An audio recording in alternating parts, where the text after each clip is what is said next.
Welcome to Base Sunday. I'm your host, Grace Lee. Now, we want to start off that if you'd like to connect with us or pitch us a show idea, we would love to hear from you. Just go to cbssf.com and click on Connect. That's where you can get more information and links to our email, Facebook, as well as Twitter.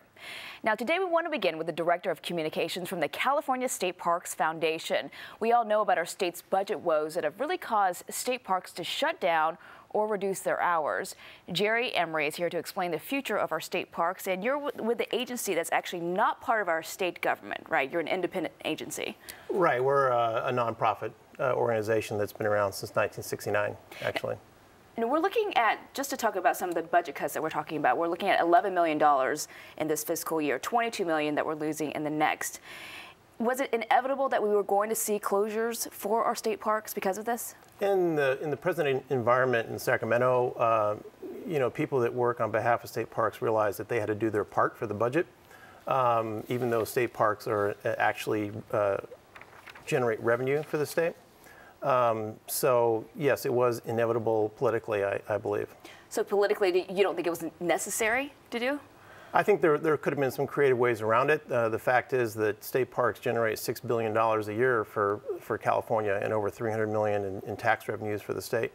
So we're looking at $20 million reduction, which is equaling, that is translated into closing 70 state parks out of 279.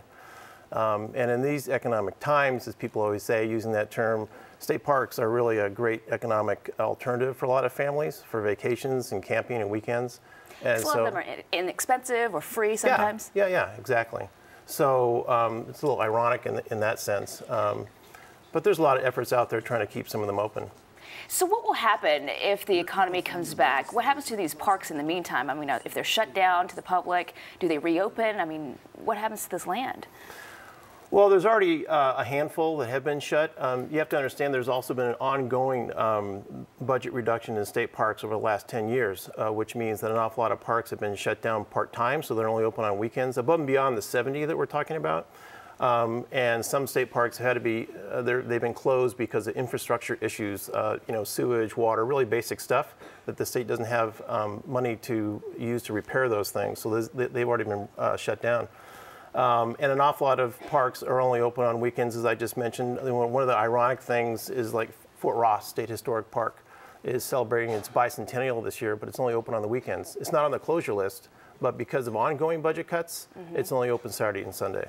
Reduced hours, and it's just, you know, it's sad to see, I think, for so many people who enjoy our state parks. I'm just curious, you know, when people see these stories, is there anything that we can do in order to kind of help the state out or help out state parks and maybe keep them open besides just giving money? Sure, there certainly is. Right now we're in the middle of a new public awareness campaign called Defend What's Yours.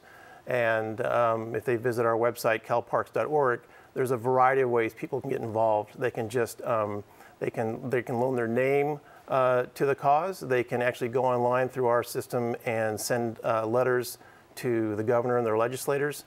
We have a very active volunteer program in parks called the Park Champions Program, and they go sign on there, and they get e-alerts about when those are taking place in their neighborhood, and this is statewide.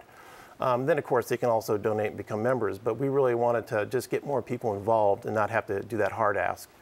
Now, you said that they're going to have some activities that people can really enjoy. What are some of those activities that are coming up? Well, we have several things. One is every year we put on something called Park Advocacy Day, which is a lobbying event in Sacramento. It actually takes place during the week. This year it's on March 20th, which is the Tuesday. We have to be there when the legislators are there, because if you do it on the weekend, they're gone, right? Yeah, weekends and holidays, forget about it. Yeah. So it's a really exciting event. We have 150 people coming from around the state, kind of activists that are interested in state parks. So it's full right now, but people can still go online and leave a message or leave a photo that we will then deliver to the governor on that day. It's all automated on our website. We also have Earth Day coming up on April 14th. Earth Day is actually, you know, on the 22nd, but we do ours on the Saturday before, and that is a statewide activity with thousands of people.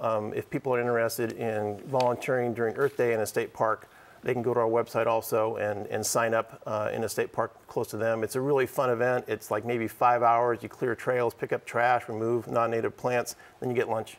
And you get lunch. Yeah. Can't beat that deal. In addition to that, we have a film festival we put on every year. This year it's May 5th in Los Angeles, not the Bay Area, but people can go down there. And these are all films that have been filmed totally or in part in state parks. That's the hook. And actually, believe it or not, all 3 Pirates of the Caribbean part of those films were filmed in state parks. Interesting. So we're showing all 3 of those in one day. I'll have to watch that again. All right, we want to say, Jerry Emery, thank you to you, the Director of Communications at California State Parks Foundation. And if you'd like more information about the California State Parks, just go to their website. It is calparks.org about these activities or how you can get involved. We'll be right back with more Bay Sunday.